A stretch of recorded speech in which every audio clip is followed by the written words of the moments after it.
হযরতে জুরাইজ রাহমাতুল্লাহি আলাইহি ওনার একজন বৃদ্ধ মা ছিল।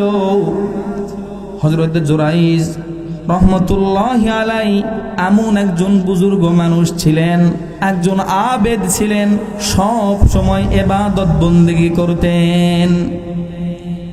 এত পরিমাণ ইবাদত বন্দেগী করতেন, নিজের ঘর ছেড়ে জঙ্গলে চলে গেছেন। যাওয়ার পরে একটি ঘর বানাইয়া ওই ঘরের মধ্যে আল্লাহ পাকের ইবাদত বন্দেগী করতেন। হঠাৎ করে তার বৃদ্ধ মা নিজের সন্তানের সাথে দেখা করার জন্য জুরাইজের কাছে আসছেন। আসার পরে ঘরের বাহির থেকে সালাম দেয়, জুরাইজ জুরাইজ। ওই দিন জুরাইজ নামাজের মুসল্লায় দাঁড়িয়ে আছেন, মনে মনে চিন্তা করে নামাজ পড়তেছি, আল্লাহর সামনে আছি, আল্লাহর সামনে থাকা শর্তেও কেমনে আমি আমার মায়ের ডাকের জবাব দেই? মায়ের ডাকের জবাব দেন নাই, নামাজের মধ্যে আছেন। মা অনেকক্ষণ দাঁড়িয়ে থাকতে থাকতে সন্তানের আওয়াজ, সন্তান দরজা খুলে না, মা বাসায় চলে গেছেন। আবারও কয়েকদিন পরে আবারও মা আসছেন। ওই দিন জুরাইজ রহমতুল্লাহি আলাইহি নামাজের মুসল্লায় দাঁড়িয়েছিলেন। ওই দিনও নিজের মা নিজের সন্তানের নাম ধরে ডাকতেছেন, জুরাইজ বাবা দরজা খোল। জুরাইজ মনে মনে চিন্তা করে, নামাজের মুসল্লায় আছি, সলাতি ওয়া উম্মি, নামাজ পড়ব না, মায়ের ডাকের জবাব দিব। আচ্ছা আপনারাই বলেন তো দেখি, আপনি নামাজে আছেন, হঠাৎ করে একটি সাপ বের হয়েছে, আপনি করবেন কি? নামাজ পড়বেন না আপনি নামাজ ছেড়ে দিবেন? এখন কেউ যদি মনে করে না আমি নামাজ পড়তেছি, আল্লাহর সামনে দাঁড়িয়ে আছি, নামাজ বাদ দিয়ে আমি দৌড় দিব না, সাপের সবল দিলে দেখ তারপর নামাজ ছাড়ব না, এটা বললে কি হবে? বলেন হবে? নামাজে দাঁড়াইছেন, আপনার সন্তান পুকুরে পড়ে গেছে, ছোট বাচ্চা, সাঁতার জানে না, আপনি এখন মনে করেন মারা যাক, নামাজ ছাড়ব না, যাবে? মাসলা বোঝান আবেদ। এজন্য বলে হাদিসের মধ্যে আসছে 100 আবেদের চাইতেও একজন আলেমের মর্যাদা অনেক গুণ বেশি। কোন সুবহানাল্লাহ। 3 বারের পরে আবার একদিন হযরতে জুরাইজ রাহমাতুল্লাহি আলাইহির মা আবার সন্তানকে দেখার জন্য আসছেন। আসার পরে ওই দিনও জুরাইজ রহমতুল্লাহি আলাইহি নামাজের মুসল্লায় সন্তানকে বারবার ডাকে, ও সন্তান, বাবারে আমি তোর মা, দরজা খোল। ওই দিন আল্লাহর কি নীলা খেলা, নামাজের মুসল্লায় দাঁড়িয়ে আছেন। মা মনে মনে চিন্তা করে, জুরাইজ 10 মাস 10 দিন গর্ভে ধরলাম, আমি তোর মা, তোরে ডাকতেছি, তুই কেন জবাব দিস না? হঠাৎ করে মায়ের মুখ থেকে একটি কথা বের হয়ে গেছে। মা বলে, তোর মায়ের চেহারা কি ভালো লাগে না? আজকে তখন আমার চেহারা তোর কাছে যেহেতু ভালো লাগে না, আজকে দরজা খোলা মাত্রই তুই একজন নর্তকী বেশ্যার চেহারা দেখবি। মা মুখ থেকে বলে দিছে, চলে গেছে। ওই এলাকার মধ্যে একজন যুবতী মেয়ের বিবাহ হওয়ার আগেই পেটে বাচ্চা আসছে। ওই মহিলাকে এলাকার মানুষেরা ধরলেন, ধরার পরে বললেন, বলো তোমার পেটে এই সন্তান কার? এই সন্তান কার? সত্যি করে বলো, তোমার পেটে এই সন্তান কার? ওই যুবতী মহিলা এক পর্যায়ে বলে দিছেন, আমার পেটের সন্তানের বাবা হলো জুরাইজ। এলাকার সমস্ত মানুষ মনে মনে চিন্তা করেন যে আমরা যাকে ভালো মনে করেছি আসলে সে তো ভালো না। এলাকার সমস্ত মানুষেরা সিদ্ধান্ত নিলেন, আমরা যাকে বুজুর্গ আবেদ বলতাম সে আসলে ভালো না, চলো চলো আমরা সবাই যাই, তার ওই ঘর খানকা আমরা ভাঙ্গে একবারে চুরমার করে দেই। সমস্ত মানুষেরা জুরাইজের বাসার সামনে চলে গেছেন, জুরাইজের বাড়ি একবারে ভেঙে খান খান করে দিছেন। জুরাইজ যখন বের হয়েছে, জুরাইজকে ধরেছেন এমন এক পর্যায়ে মারবে। ইতিমধ্যে সময় বলতেছেন, ভাইরা আমি এই আকাম করি নাই, আমি এই কাজ করি নাই, আমি এই কাজ কখনোই করতে পারি না, আমি এই কাজ করি নাই। এলাকার মানুষ বলেন, যেই মহিলার সাথে তুমি খারাপি করেছো ওই মহিলা নিজেই সাক্ষী দিয়েছেন, তোমার আর কোনো বাঁচার কোনো অবস্থা আমরা রাখবো না। হঠাৎ করে জুরাইজ রহমতুল্লাহি আলাইহি বলতেছেন, আমি এই কাজ করি নাই, আমার এই সন্তান না।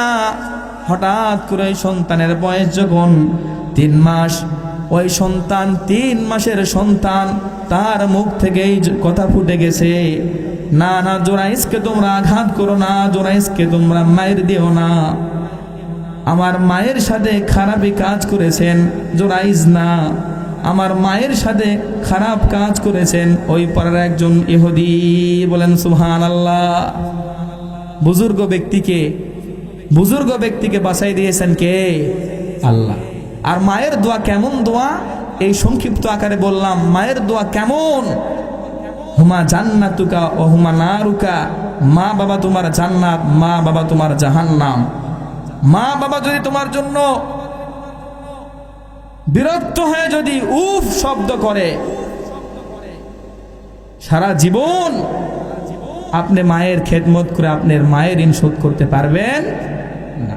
লা শারীকা লাহু ওয়া আশহাদু আন্না মুহাম্মাদান আবদুহু ওয়া রাসূলুহু আরসালাহু বিল হাক্কি বাশীরান ওয়া নাযীরা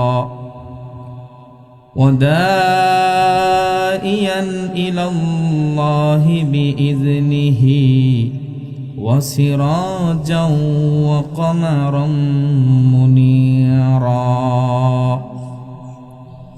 أما بعد فأعوذ بالله من الشيطان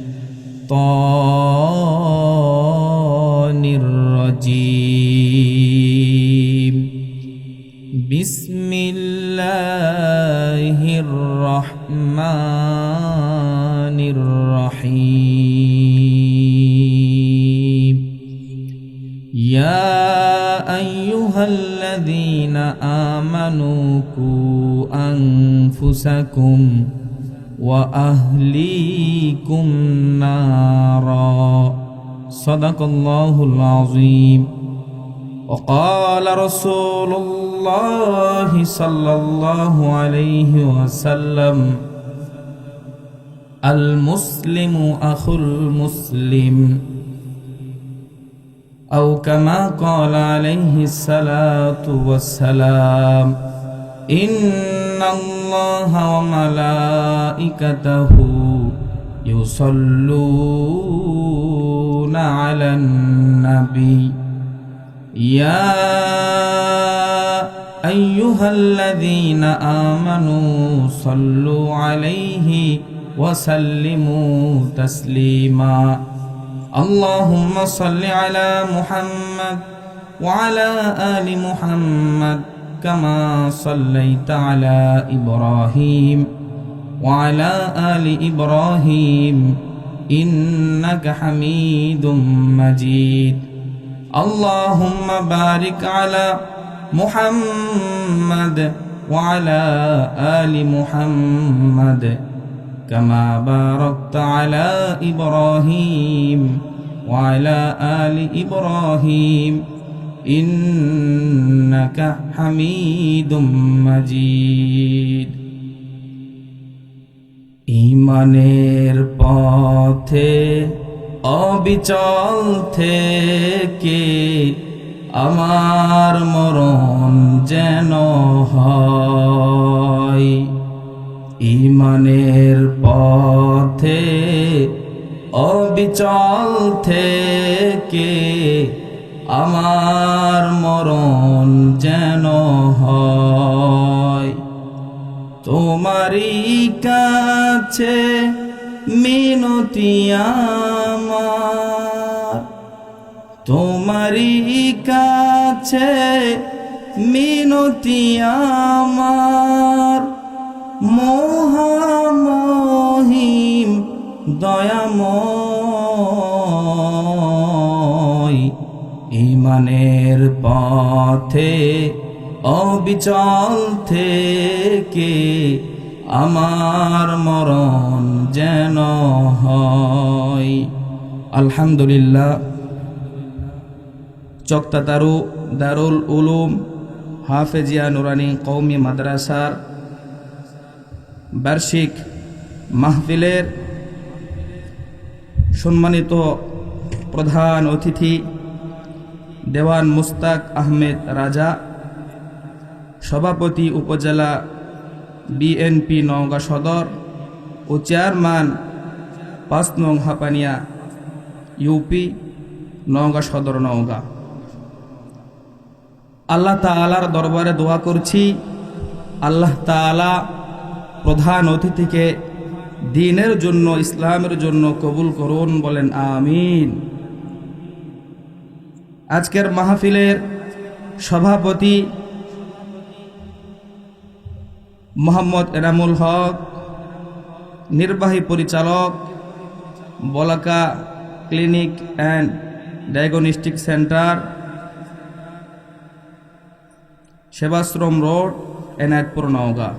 আল্লাহ তাআলা সভাপতি সাহেবকে কবুল করুন, বলেন আমিন।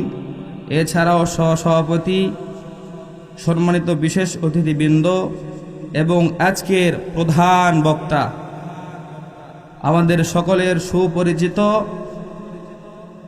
আলহাজ মৌলানা মুহাম্মদ আতাউর রহমান হাবিবি সাহেব সহ আজকের এই মাহফিলের যত আমন্ত্রিত মেহমান, আমার সামনে বসা যুবক ভাইয়েরা, মুরব্বী বাবারা,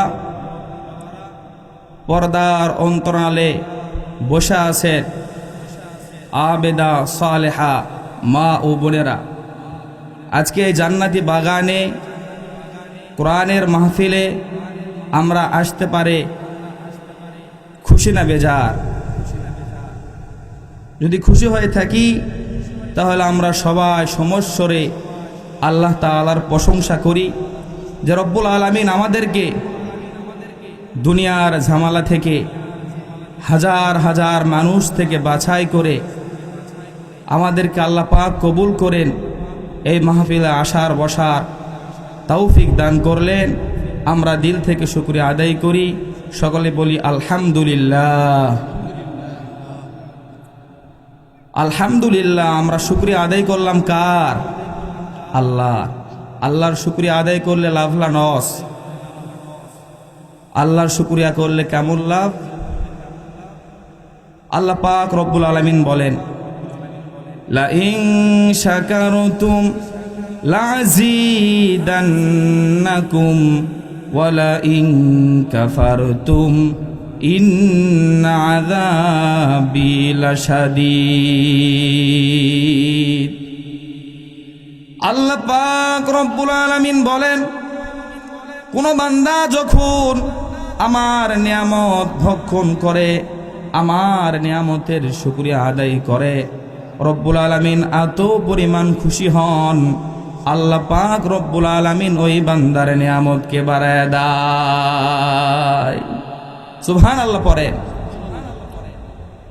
আর যে ব্যক্তিরা, আমার যেগুলো বান্দা আমার নিয়ামতকে খায়, আমার নাজ নিয়ামত ভক্ষণ করেন, কিন্তু আমার শুকরিয়া আদায় করে না, আমি আল্লাহ ইন্না আযাবি লাশাদীদ, ওই বান্দাকে কঠিনভাবে আমি আযাবের মধ্যে নিক্ষেপ করব, কঠিন আযাবে আমি তাকে গ্রেফতার করব। বলে নাউজুবিল্লাহ। আল্লাহ তাআলার শুকরিয়া সব সময় আদায় করব আমরা, কারণ এই দুনিয়া থাকার জায়গা না। এখানে আজকে আসি, আমরা কালকে চলে যাব। আর যেই বান্দাদের মধ্যে আল্লাহ তাআলার ভয় থাকে, সেই বান্দা কখনোই গুনাহ করতে পারে? সবাই বলেন পারে? সে ব্যক্তি কখনোই গুনাহ করতে পারে না, কারণ যেখানেই যায় সেখানেই সে আল্লাহকে দেখতে পায়। ঠিক না ভাই? ঠিক বলেন। বাদশাহের দরবারে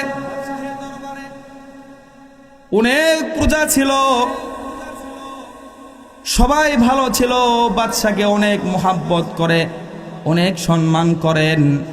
হঠাৎ করে একদিন বাদশাহ স্বপ্নে দেখতেছেন আমি মারা যাব, কিন্তু আমি মারা যাওয়ার পরে আমার এই বাদশাহিত্ব কাকে দায়িত্ব দেওয়া যায়, কাকে দিব? ঘুম থেকে ওঠার পরে বাদশাহ তার সমস্ত কর্মচারীদেরকে ডাকলেন। ডাকার পরে বলতেছেন আমি তো দুনিয়ায় থাকবো না, আমি স্বপ্নে দেখলাম আমি দুনিয়া ছেড়ে অন্ধকার কবরে চলে যাব। আমি মারা যাওয়ার পরে আমার বাদশাহিত্ব কে নিবা? এ কথা বলা মাত্রই সমস্ত কর্মীরা হাত তুলেছে, বলে বাদশাহ আমি নিব, আমি নিব, আমি নিব। বাদশাহ মনে মনে চিন্তা করে সবাই যেহেতু নিবা, তাহলে সবার একবার পরীক্ষা নিব। পরীক্ষা নেওয়ার দরকার আছে না নাই? সবাই নিতে চায়। বাদশাহ বলে ঠিক আছে, পরীক্ষা নিব। পরীক্ষা যে পাশ করবে তাকে আমি মারা যাওয়ার পরে দায়িত্ব দিব। কি পরীক্ষা করবে? বাদশাহ সবার সামনে আসে বললেন তাহলে তোমাদের হাতে আমি একটা করে জিন্দা মুরগি তুলে দিলাম, এই মুরগি তোমরা বাসায় নিয়ে যাবা। বাসায় নিয়ে যাওয়ার পরে জবাই করবা। জবাই করার সময় দুনিয়ার কোনো মানুষ যেন না দেখতে পায় এমন জায়গায় তোমরা জবাই করবা। সমস্ত কর্মচারীরা ওই মুরগি বাসায় নিয়ে চলে গেলেন।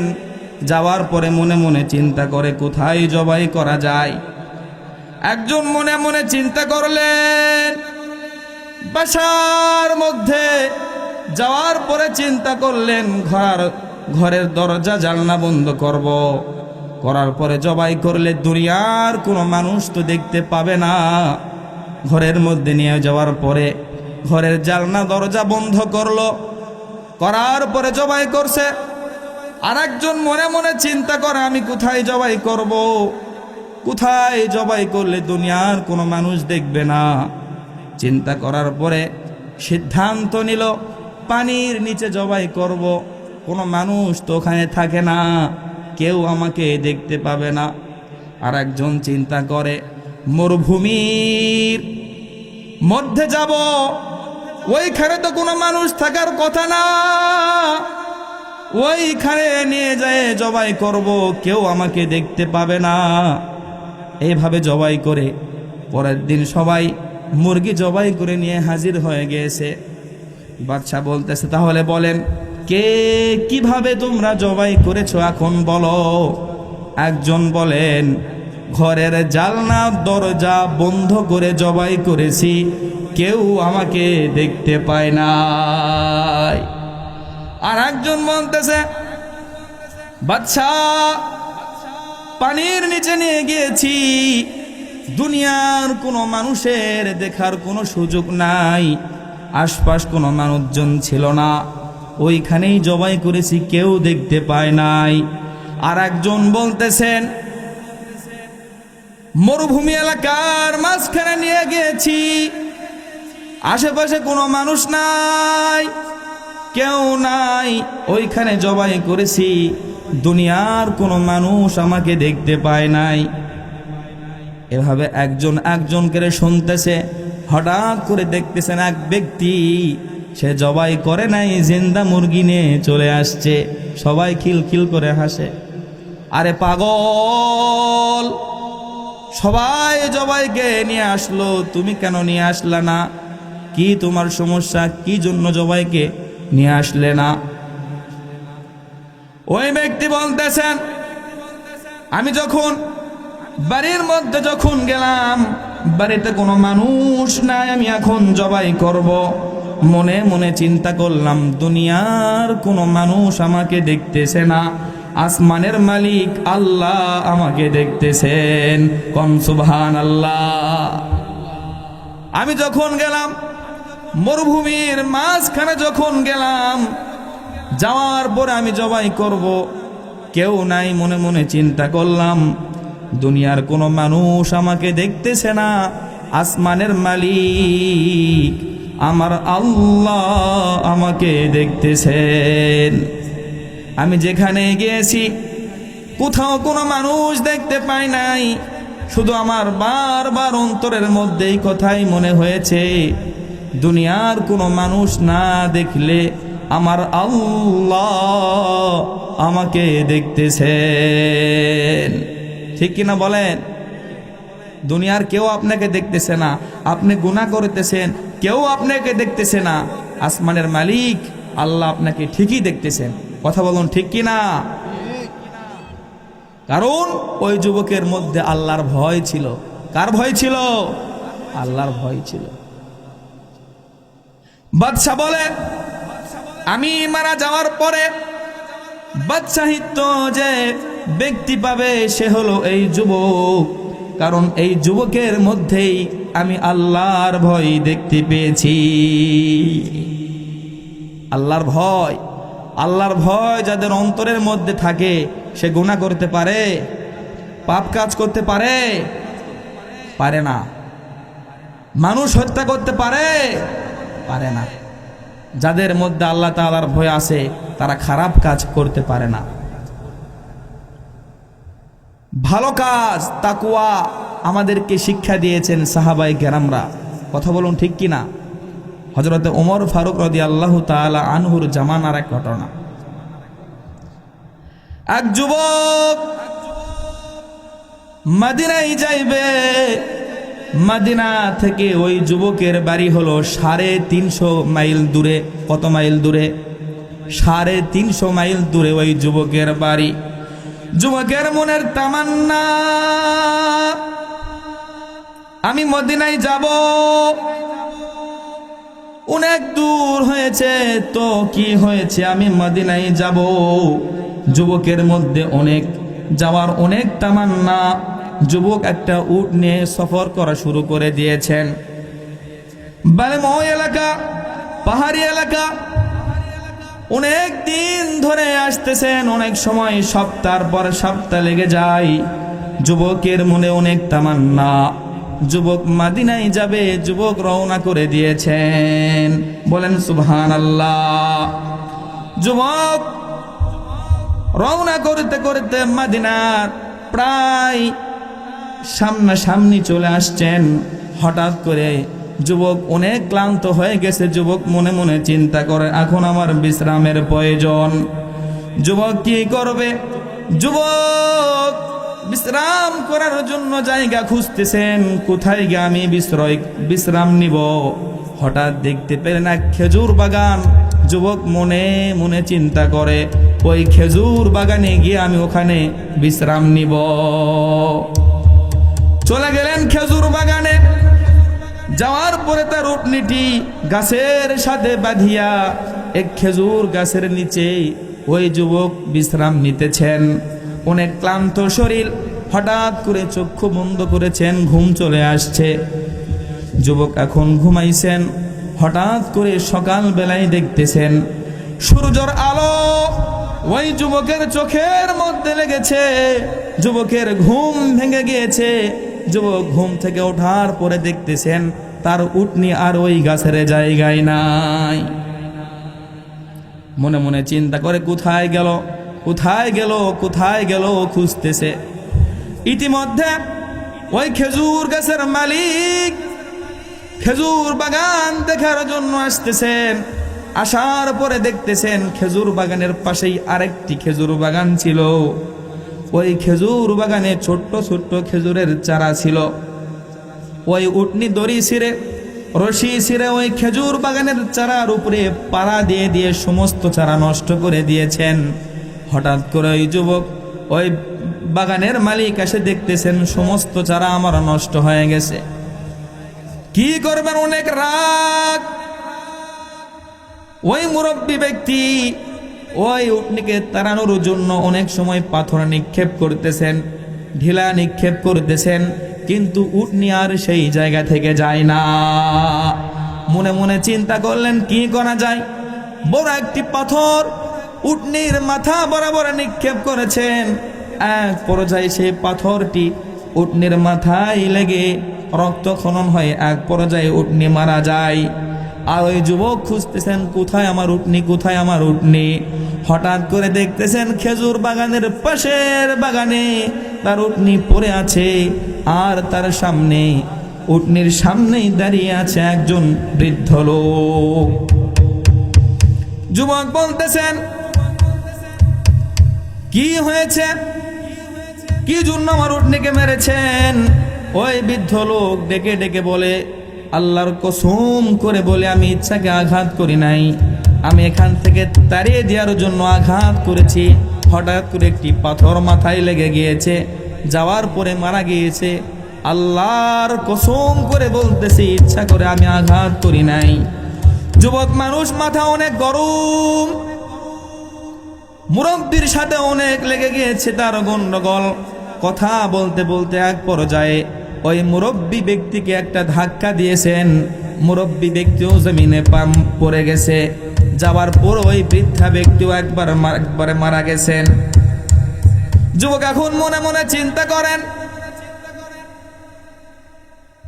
ওই মানুষটা তো দুনিয়া ছেড়ে চলে গেছে, আমি যদি এখন এখান থেকে পালিয়ে যাইতে পারবো, কিন্তু মৃত্যুর পরে আমাকে খুনি হিসাবে আসামির কাঠগড়ায় দাঁড়াইতে হবে। এই বলে যুবক ওই বৃদ্ধ ব্যক্তির পাশে বসিয়া কান্না করেন। হঠাৎ করে কান্না করতে করতে সকাল পেরিয়ে বিকাল হয়ে যায়। ওই বৃদ্ধ ব্যক্তির দুইজন ছেলে ছিল, এতক্ষণও বাবা বাসায় ফিরে না, বাবা কোথায় গেল? খুঁজতে খুঁজতে এক পর্যায়ে বাগানে চলে আসলেন।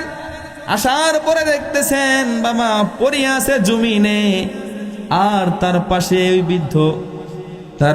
বৃদ্ধ বাবা পড়ে আছে, আর ওই যুবক তার পাশে বসে কাঁদতেছেন।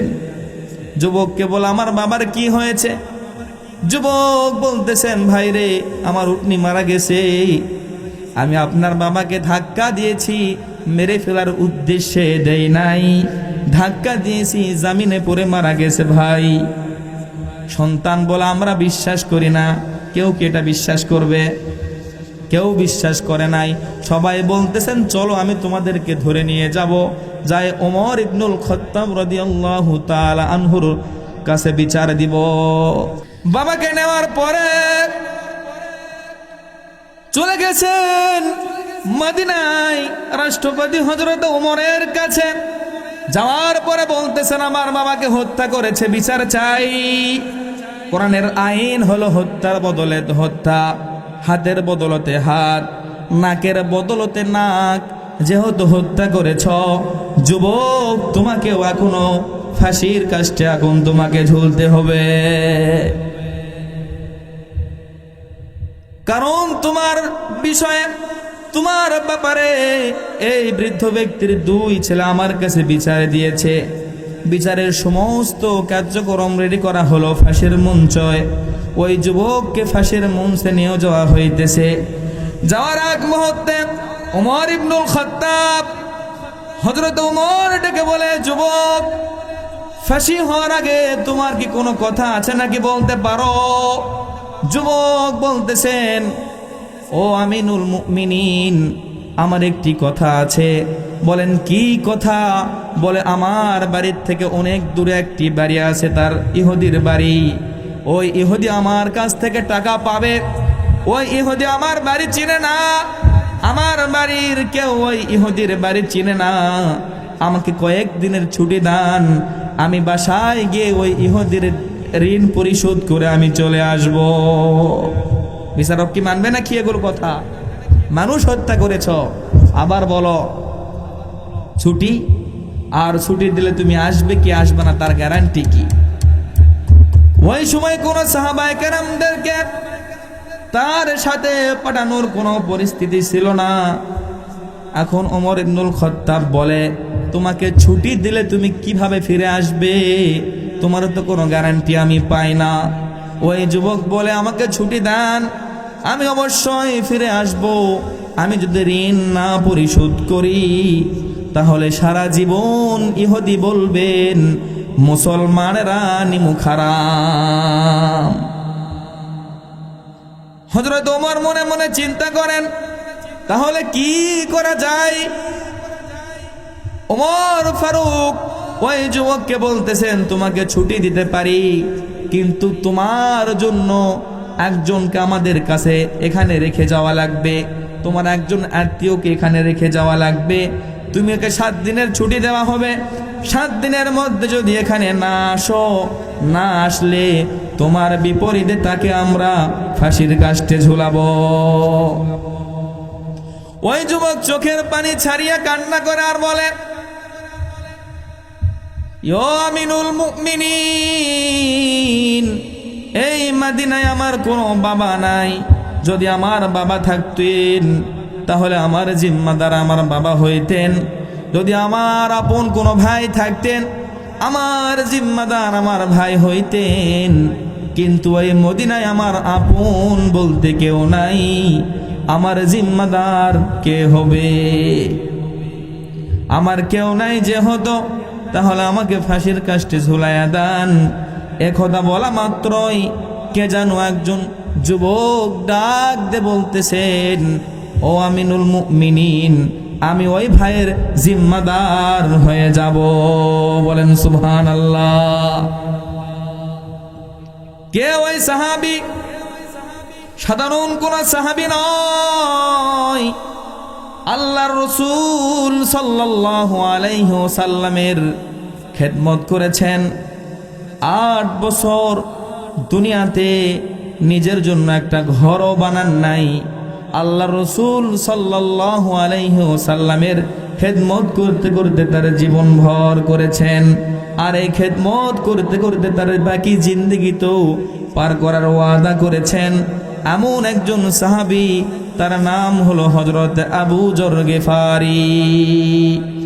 আল্লাহর নবীর কাছে একদিন জিবরাইল আমিন এসে বলতেছেন, ইয়া রাসূলুল্লাহ, ইয়া হাবিবাল্লাহ, ওই যে দেখা যায় আবু যর যাইতেছেন।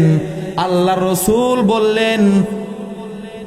রাসূল বললেন, জিবরাইল, তুমি কি আবু যর গিফারিকে চিনো নাকি? জিবরাইল আমিন ডাক দিয়ে বলেন, ইয়া রাসূলুল্লাহ, ইয়া হাবিবাল্লাহ, আমি শুধু আবু যর গিফারিকে চিনি না, আসমানে আল্লাহর যত ফেরেশতা রয়েছেন সমস্ত ফেরেশতা আবু যর গিফারিকে চিনে। বলেন সুবহানাল্লাহ। কি কারণে আবু যর গিফারিকে আসমানের সমস্ত ফেরেশতারা চিনেন? কারণ আবু যর গিফারির 2টি কাজ, এই 2টি কাজের বিনিময় আসমানের সমস্ত ফেরেশতা আবু যর গিফারিকে চিনেন। 1 নাম্বার কাজ হলো, আবু যর গিফারি সব সময় নিজেকে নিজে ছোট মনে করতেন আমি সবচাইতে ছোট। আসমানের নিচে জমিনের উপরে সবচাইতে গুনাহগার মনে হয় আমি। আল্লাহ যদি কাউকে জাহান্নামে দেয় তাহলে আমি আবু যর গিফারিকে মনে হয় সর্বপ্রথম জাহান্নামে দিবেন। আরেকটি কাজ হলো, আবু যর গিফারি সব সময় সূরা ইখলাস পড়তেন। হাদিস শরীফের মধ্যে আসছেন সূরা ইখলাস, এই সূরা ইখলাস 3 বার যে ব্যক্তি ইখলাসের সাথে পড়বে, আল্লাহ পাক রব্বুল আলামিন কোরআন খতম করলে যে পরিমাণ সওয়াব, ওই পরিমাণ সওয়াব ওই বান্দার আমলনামায় দিয়ে দিবেন। কোন সুবহানাল্লাহ। এজন্য আবু যর গিফারির আমলনামায় অনেক খতমের সওয়াব রয়েছেন।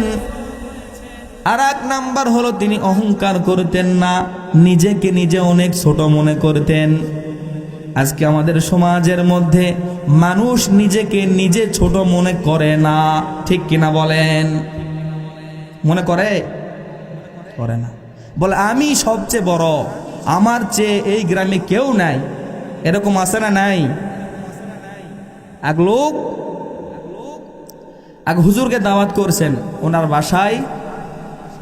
দাওয়াত করার পরে হুজুরক খাবার না দিয়ে হুজুরকে সাথে নিয়ে এলাকা ঘুরতেছে আর দেখাইতেছে এগুলো সব আমাদের, এ পুকুর আমাদের, এ বাগান আমাদের, এ মাঠ আমাদের, এই জায়গা আমাদের, এই দোকানপাট সব আমাদের। তো হুজুর এক পর্যায়ে বলতেছেন সবই যদি আপনার হয় তাহলে আল্লাহর কি? বলতেছে আল্লাহকে দেখতে হলে আপনাকে 2 মিনিট হাঁটা লাগবে। ঠিক আছে চলেন আল্লাহকে দেখে আসি। যাওয়ার পরে বলতেছেন এই হলো আল্লাহর জায়গা, এখানে আল্লাহর কিছুই ছিল না, আমার দাদা 10 শতক জমি আল্লাহকে দিছে। বলেন নাউজুবিল্লাহ। সেটা হলো মসজিদ, সেটা হলো কি? আল্লাহর কিছুই নাই, 10 শতক জায়গা আমার দাদা আল্লাহকে দিছে, দেখে আল্লাহর ঘর মসজিদ হয়েছে। কথা বুঝছেন?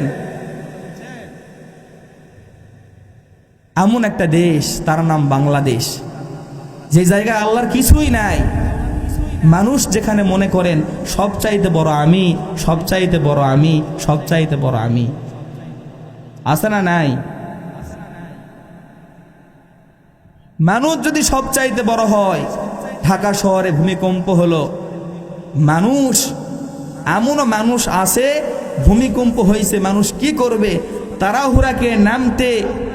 তাড়াহুড়াকে এত দ্রুত বাসা থেকে নিচে আসার জন্য এত জোরে দৌড় দিছে, ওর লুঙ্গি খোলা আছে রুমের মধ্যে, ওর খেয়াল নাই। এরকম হয় কি হয় না? বাস্তব কথা বলতেছি। তাহলে আমার ক্ষমতা, আমি সব কিছু, আমি ছাড়া আর কেউ নাই, আমার সাথে লাগে কে? এটা বলা যাবে? জোরে কোন বলা যাবে? অহংকার হওয়া যাবে না।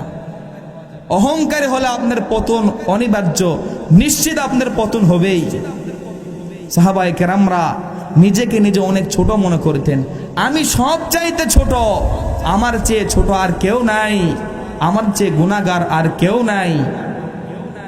আজকে আমরা এত গুনাহ করি, তারপরও মনে করি আমি সবচেয়ে আমলদার ব্যক্তি, আমি হজ করেছি। কিয়ামতের ময়দানে জুব্বা পরে 40 বার হজ করেছেন, মাথায় টুপি, 5 ওয়াক্ত নামাজ পড়ে, এমন লোকও জাহান্নামে যাবে। কথা বলুন ঠিক কি না? আল্লাহ মানুষের কিছুই দেখে না, আল্লাহ দেখে মানুষের মনের তাকওয়া। কি দেখেন? তাকওয়া। তার অন্তরে কার ভয় আছে? আল্লাহর ভয় আছে কিনা, এই ভয় দেখে। যুবক মনে মনে চিন্তা করেন, তাহলে আমাকে এখন ছুটি দিয়ে দেন। ওমর ইবনুল খাত্তাব রাদিয়াল্লাহু তাআলা আনহু চিন্তা করেন, তাহলে তোমার জন্য একজন সাহাবায়ে কেরাম পাওয়া গেছে, তার নাম আবু যর গিফারি। আবু যর গিফারিকে বলা হলো, কেন তুমি একজন খুনির জন্য তুমি জিম্মাদার হবা? তুমি কি আমার কথা বুঝেছ? এই খুনি যদি 7 দিনের মধ্যে যদি না আসে মদিনায়, তাহলে ওই খুনি যদি না আসে, তাহলে ওই খুনির বদলাতে তোমাকে ফাঁসির কাস্টে ঝুলাবো। আবু যর গিফারি আমিনুল মুমিনিন হযরত ওমরকে ডাক দিয়ে বলেন, আল্লাহর রাসূল সাল্লাল্লাহু আলাইহি ওয়াসাল্লামের মুখ থেকে শুনেছি, আল্লাহর রাসূল সাল্লাল্লাহু আলাইহি ওয়াসাল্লাম বলেছেন, আল মুসলিমু আখুল মুসলিম, মুসলমান মুসলমানের ভাই। রক্তের কোনো সম্পর্ক নাই, কিন্তু সে একজন মুসলমান, দ্বীনি ভাই।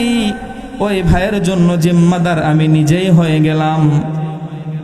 তাহলে ওমর ফারুক ওই ব্যক্তিকে, ওই যুবক, নওজোয়ান যুবককে বললেন, তাহলে তুমি চলে যাও, জুমার দিন জুমার নামাজের আগে এখানে উপস্থিত হবা।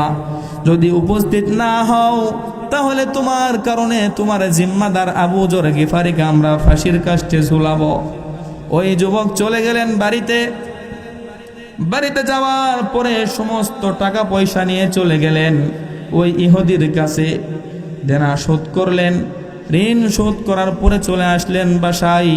আসার পরে গোসল করলেন, ওযু করলেন, উত্তম পোশাক গায়ে দিলেন, দেওয়ার পরে নিজের মায়ের কাছে আসার বলতেছেন, নিজের মায়ের কাছে আসলেন, আসার পরে বলতেছেন, মা দুনিয়াতে আমি আপনার কোনো খেদমত করতে পারলাম না। ওগো মা, দুনিয়ায় গুনাহ করেছি মা, দুনিয়ার শাস্তি আমি সহ্য করতে পারবো, কিন্তু মৃত্যুর পরে ওই জাহান্নামের আগুন আমি সহ্য করতে পারবো না। ও মা, দুধের দাম ছেড়ে দিয়েন মা, আর হয়তোবা আপনার এই নুরানি চেহারা আমি দেখতে পাবো না। মায়ের চেহারা দেখলে লাভ না লস। আল্লাহ রসুল সাল্লাল্লাহু আলাইহি ওয়াসাল্লাম বলেছেন, কোন সন্তান যখন নেক নজরে মায়ের চেহারার দিকে তাকায়, আল্লাহ পাক রব্বুল আলামিন কবুল হজের সওয়াব ওই বান্দার আমল নামায় দিয়ে দেয়। কোন সুবহানাল্লাহ। আজকে যাদের মা নাই, ওই নিয়ামত থেকে তারা বঞ্চিত হয়ে গেছে। যাদের মা আছে তাদের নিয়ামত ধরা আছে, সম্পদ ধরা আছে। মায়ের দিকে নেক নজরে তাকাবেন, কবুল হজের সওয়াব দিবেন কে? নিজের মায়ের কাছে যাওয়ার পরে বললেন, মা শেষ বিদায় দিয়ে দান। মায়ের কাছে বিদায় নিয়ে চলে গেলেন বাবার কাছে, দুই হাত বাড়িয়ে দিলেন, বাবা শেষবারের মতন আমাকে বুকে একটু জড়ায় ধরেন। ছোট যখন ছিলাম তোমার বুকে মাথা রেখে ঘুমাইতাম, আজকে আপনার সাথে আমার শেষ মোলাকাত, হয়তোবা আর কোনোদিনও আপনার বুকে আর মাথা রাখতে পারবো না। আমাকে দোয়া দিয়ে দেন বাবা, আমি চলে যাইতেছি। বাবার কাছ থেকে দোয়া নিয়ে ওই যুবক ঘোড়া সুন্দরকে সাজিয়া ঘোড়া নিয়ে একবারে ছুটতেছেন। আর এইদিকে জুমার দিন চলে আসছেন, কিন্তু ওই যুবক এখনো এখানে আসে নাই, উপস্থিত হয় নাই। মদিনার সমস্ত মানুষ হাউমাউ করে কান্না করতেছেন। জুমার নামাজ হয়ে গেল, এখনো যুবক নাই। একজন খুনির জন্য একজন আবেদ, একজন বান্দার ফাঁসির কাস্টে ঝুলতে হবে। মদিনার সমস্ত মানুষ কান্না করতেছেন, সমস্ত মানুষ হাউমাউ করে কান্না করতেছেন। মদিনার মধ্যে কান্নার রুল পড়ে গেছে। মানুষ বলতেছে, আর একটু অপেক্ষা করি, মনে হয় যুবক চলে আসবে, আর একটু অপেক্ষা করি, মনে হয় যুবক চলে আসবে। হঠাৎ করে সবাই বলতেছেন, আর একটু দেরি করি, আমিনুল মুমিনিন, মনে হয় যুবক চলে আসবেন। আমিনুল মুমিনিন হযরত ওমর বলতেছেন, না, মনে হয় ওই যুবক আসবে না। আমি বলেছিলাম জুমার নামাজের আগেই আসতে হবে, জুমার নামাজ শেষ হয়ে গেল, তারপরও আসলো না। হঠাৎ করে দেখতেছেন কে যেন এক ব্যক্তি ঘোড়া নিয়ে একবার এত জোরে আসতেছেন, ঘোড়ার পায়ের খড়মের আওয়াজ শোনা যায়। হঠাৎ করে সবাই নজর করে দেখলেন ওই যুবক আসতেছেন। ওই যুবক আসা দেখে মদিনার সমস্ত মানুষ হাসতেছেন, বলতেছেন, একজন নিরপরাধ মানুষ বাঁচা গেল, বাঁচতে পারলো। যুবক চলে আসলেন, যুবক বলতেছেন, আমিনুল মুমিনিন, আসার পথে ঘোড়া রশি ছিঁড়ে গিয়েছিল, আসতে দেরি হয়ে গেছে, মেহেরবানি করে আমাকে ক্ষমা করে দিবেন, ভুল ভ্রান্তি মাফ করে দিবেন।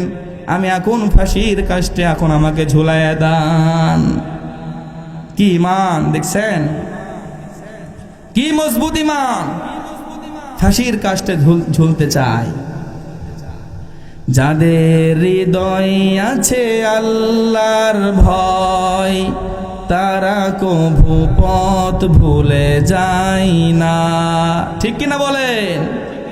আল্লাহর প্রেম ছাড়া এই দুনিয়ায় কারো কাছে কোনো কিছু চাই না। ঠিক কিনা বলেন? যাদের হৃদয় আছে আল্লাহর ভয়, তারা কভু পথ ভুলে যায় না। আল্লাহর প্রেম ছাড়া এই দুনিয়ায় কারো কাছে কোনো কিছু চাই না। রাতের আধারে যারা সেজদাতে রয়, দু চোখের অশ্রুতে নদী যেন বয়। ছলনার হাত ছানি যত আসুক, ছলনার হাত ছানি যত আসুক, পিছনে ফিরেও সে তাকায় না। যাদের হৃদয় আছে আল্লাহর ভয়, তারা কভু পথ ভুলে যায় না। আল্লাহর প্রেম ছাড়া এই দুনিয়ায় কারো কাছে কোনো কিছু চাই না। ঠিক কিনা বলে? যুবকের মধ্যে আল্লাহর ভয়। যুবক বলতেছেন আসতে অনেক দেরি হয়ে গিয়েছে, আমিনুল মুমিনিন ফাঁসির কাস্টে ঝুলাইয়া দান। ফাঁসির কাস্টে ঝুলাইয়া দিবে। মদিনার সমস্ত মানুষ বলতেছেন এ আবার কেমন একজন যুবক, এত বড় সুযোগ ছিল, পালিয়ে যাওয়ার সুযোগ ছিল। সে যদি পালিয়ে যাইতো তাহলে তার কিছুই হইতো না, তাহলে তার কিছুই হইতো না, কারণ তার বদলতে একজনকে ফাঁসি দেওয়া হবে। কিছুই মনে করতেন না। তারপরও সেই যুবক চলে আসছেন। কেন চলে আসলেন? কারণ তার অন্তরের মধ্যে আল্লাহর ভয় ছিল। আল্লাহর ভয়ের কারণে চলে এসেছেন।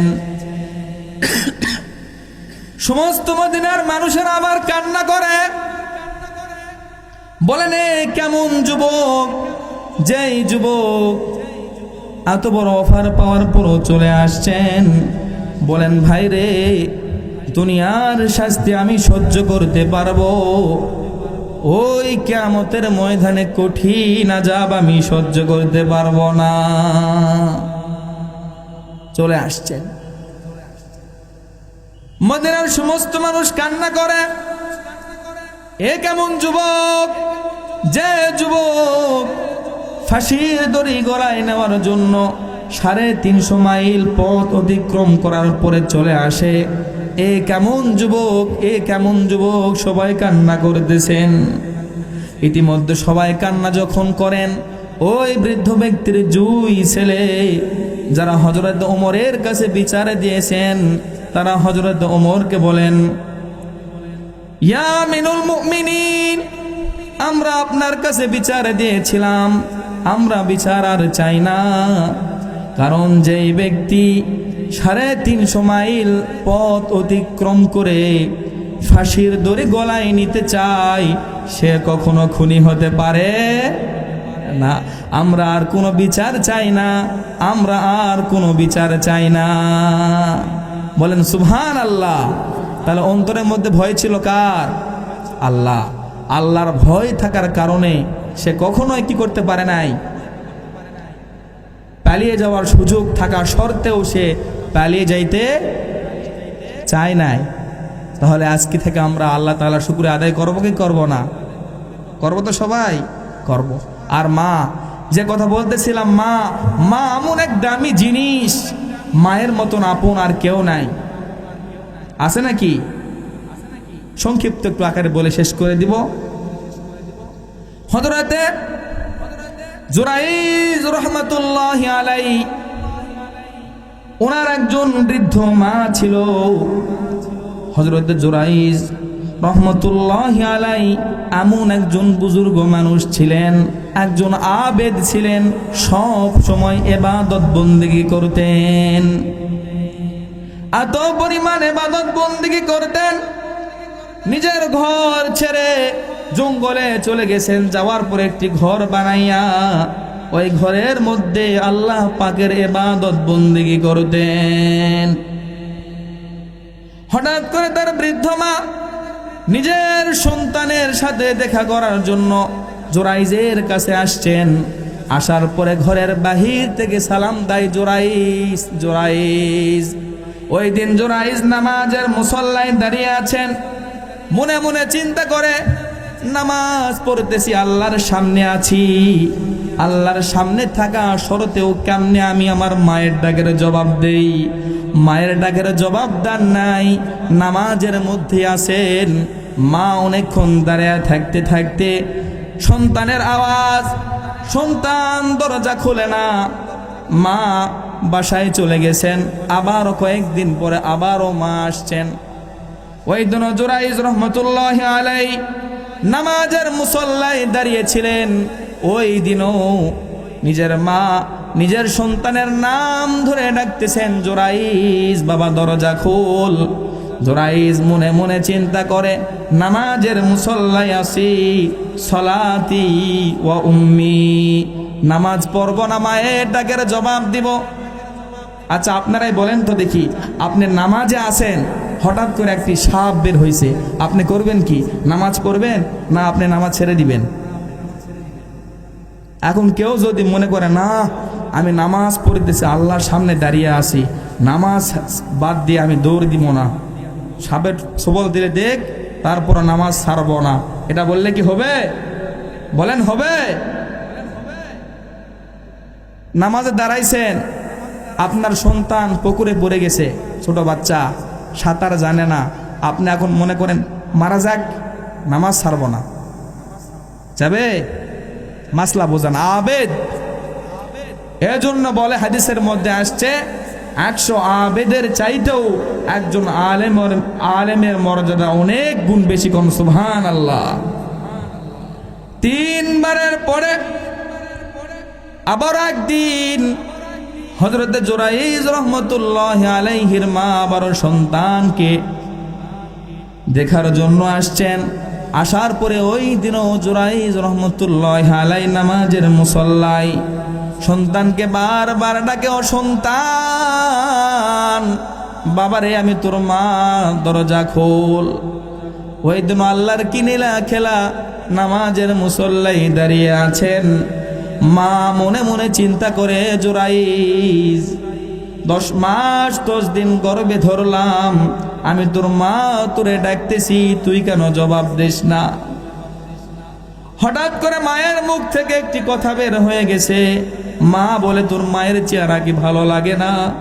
আজকে তখন আমার চেহারা তোর কাছে যেহেতু ভালো লাগে না, আজকে দরজা খোলা মাত্রই তুই একজন নর্তকী বেশ্যার চেহারা দেখবি। মা মুখ থেকে বলে দিছে, চলে গেছে। ওই এলাকার মধ্যে একজন যুবতী মেয়ের বিবাহ হওয়ার আগেই পেটে বাচ্চা আসছে। ওই মহিলাকে এলাকার মানুষেরা ধরলেন, ধরার পরে বললেন, বলো তোমার পেটে এই সন্তান কার? এই সন্তান কার? সত্যি করে বলো, তোমার পেটে এই সন্তান কার? ওই যুবতী মহিলা এক পর্যায়ে বলে দিছেন, আমার পেটের সন্তানের বাবা হলো জুরাইজ। এলাকার সমস্ত মানুষ মনে মনে চিন্তা করেন যে আমরা যাকে ভালো মনে করেছি আসলে সে তো ভালো না।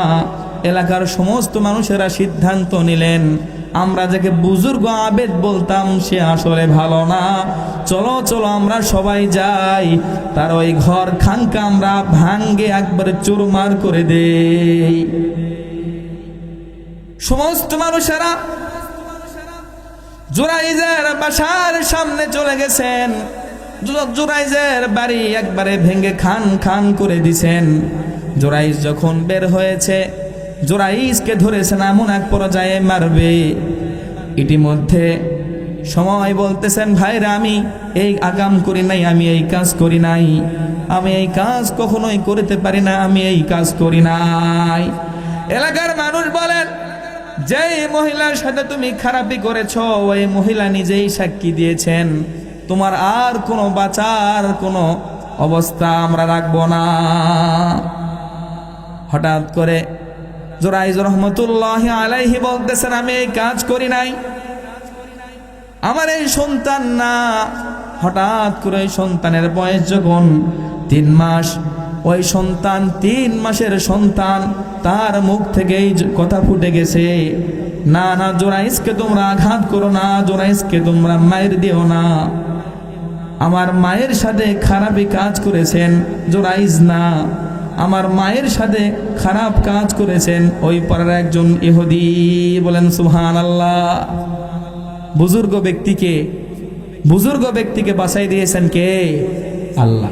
আর মায়ের দোয়া কেমন দোয়া, এই সংক্ষিপ্ত আকারে বললাম। মায়ের দোয়া কেমন? হুমা জান্নাতুকা ও হুমা নারুকা, মা বাবা তোমার জান্নাত, মা বাবা তোমার জাহান্নাম। মা বাবা যদি তোমার জন্য বিরক্ত হয়ে যদি উফ শব্দ করে, সারা জীবন আপনি মায়ের খেদমত করে আপনার মায়ের ঋণ শোধ করতে পারবেন না। এক সাহাবী নিজের মাকে মাথার ঝুড়ির মধ্যে উঠাইয়া মক্কা শরীফ 7 বার তোয়াফ করেছেন। কতবার? 7 বার তোয়াফ করেছেন। আসার পরে বলতেছেন, ইয়া রসুল আল্লাহ, ইয়া হাবিব আল্লাহ, আমি আমার মায়ের ঋণ শোধ করে ফেলছি। আল্লাহ রসুল বলেন কিভাবে? সাহাবায়ে কেরাম বলতেছেন, আমি আমার মাকে, বৃদ্ধ মা, আমার মাকে মাথার উপরে উঠাইয়া মক্কা শরীফ 7 বার তোয়াফ করেছি, আমি আমার মায়ের ঋণ শোধ করে ফেলছি। আল্লাহ রসুল সাল্লাল্লাহু আলাইহি ওয়াসাল্লাম বললেন, তোমার গায়ের চামড়া দিয়ে যদি তোমার মায়ের জন্য একটি স্যান্ডেল বানাও, আর ওই স্যান্ডেল পরে তোমার মা কিয়ামত পর্যন্ত পায়ে দিয়ে বেরাবে, তারপর তোমার মায়ের 1 ফোঁটা দুধের ঋণ তুমি শোধ করতে পারবা না। বলেন সুবহানাল্লাহ। মা এমন এক জিনিস, এর জন্য মায়ের আপনারা খেদমত করবেন, আল্লাহকে ভয় করবেন, মায়ের খেদমত করবেন। আল্লাহ আপনার দুনিয়াতেও আল্লাহ আপনি শান্তিতে রাখবেন, পরকালের ঠিকানা আপনার জন্য জান্নাত নামক ঠিকানা বানায় দিবেন। বলেন সুবহানাল্লাহ।